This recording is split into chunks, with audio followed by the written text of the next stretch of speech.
नमस्कार दोस्तों अगर आप भी एक जीएसटी होल्डर हैं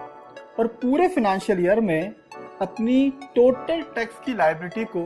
केवल आईटीसी से ही पे कर देते हैं और कोई भी कैश लेजर से जीएसटी का पेमेंट नहीं करते तो दोस्तों अब अलर्ट हो जाइए, क्योंकि जीएसटी डिपार्टमेंट इसके संबंध में नोटिसेस जारी करने लगा है। और इस नोटिस में देखा जाता है कि अगर आपने पूरे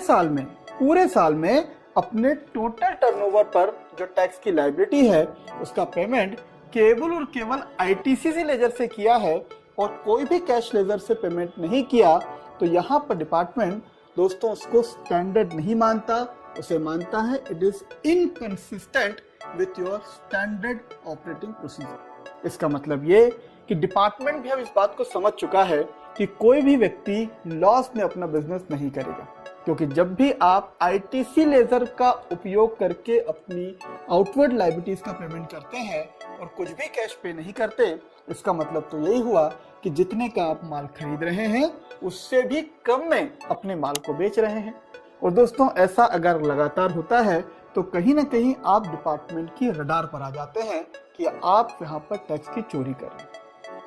यहाँ पर इस बात को बहुत ध्यान रखिएगा कि जीएसटी एक्ट के अंतर्गत एक रूल बनाया गया है जो है रूल 86B। ये रूल 86B कहता है कि अगर एक महीने में आपका टर्नओवर 50 लाख रुपए से ज्यादा है, जी हाँ, अगर एक महीने में आप 50 लाख रुपए से ज्यादा का टर्नओवर शो करते हैं तो आपको मिनिमम 1% का कैश लेजर के माध्यम से, कैश पेमेंट के माध्यम से अपनी लायबिलिटी को डिस्चार्ज करना होगा और केवल 99% ही आप आईटीसी का यूज कर देते हैं। लेकिन दोस्तों ये रूल केवल उन लोगों के लिए होता है जिसका एक महीने का 50 लाख से ज्यादा का टर्नओवर हो। कई बार ऐसा देखा जाता है किसी का टर्नओवर तो 50 लाख पर मंथ से कम है, सपोज कीजिए 2 करोड़ 3 करोड़ रुपए पूरे साल का। और दोस्तों ऐसी स्थिति में हम हमेशा ये शो करते हैं कि हमने गुड्स या इनपुट जो लिया है उसका आईटी से हमारे पास एक्सेस है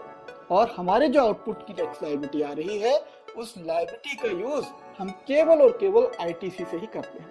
दोस्तों ऐसी स्थिति में डिपार्टमेंट की रडार में जब आते हैं तो आपको अपने पास भी proper evidences, proper books of account maintain करना चाहिए। अगर आप ये कहते हैं कि मैं तो माल ज्यादा खरीद लेता हूं इसलिए मेरे पास आईटीसी ज्यादा है और अपनी सेल्स की लायबिलिटी में से उसी आईटीसी की यूज किए जा रहा हूं, कोई भी कैश लेजर की आवश्यकता नहीं है, कोई भी एक्स्ट्रा पेमेंट की जरूरत नहीं है, तो दोस्तों आप अपनी बुक्स को प्रॉपरली मेंटेन रखें और जो आपने गुड्स परचेज किया है, जो आपने गुड्स सेल किया है और जो आपके पास गुड्स बचा हुआ है, इसका properly account for plus physical verification तैयार रखिए। क्योंकि जब भी जीएसटी डिपार्टमेंट से कोई भी नोटिस आता है या फिर जीएसटी डिपार्टमेंट आपके केस को ऑडिट में ले सकता है या सर्च में ले सकता है, ऐसी स्थिति में अगर आप ये बताते हैं कि मेरे पास सारे के सारे रिकॉर्ड मौजूद हैं और मेरे पास इतना एक्सेस स्टॉक है कि उसकी आईटीसी ही मेरी सेल्स की लायबिलिटी को कवर कर देती है,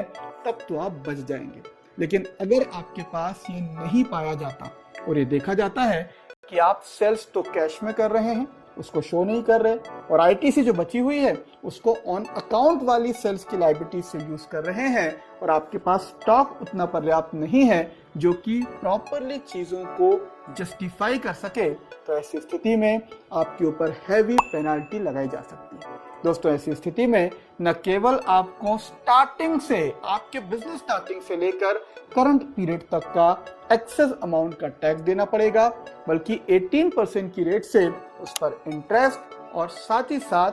पेनल्टी भी एप्लीकेबल हो जाएगी। तो दोस्तों आप हमेशा इस बात का ध्यान रखें कि भाई आटे में नमक के बराबर चीजें चल सकती है पर नमक में आटा नहीं चल सकता। इसका मतलब साफ है कि आप जब भी अपनी टैक्स लायबिलिटी डिस्चार्ज करें,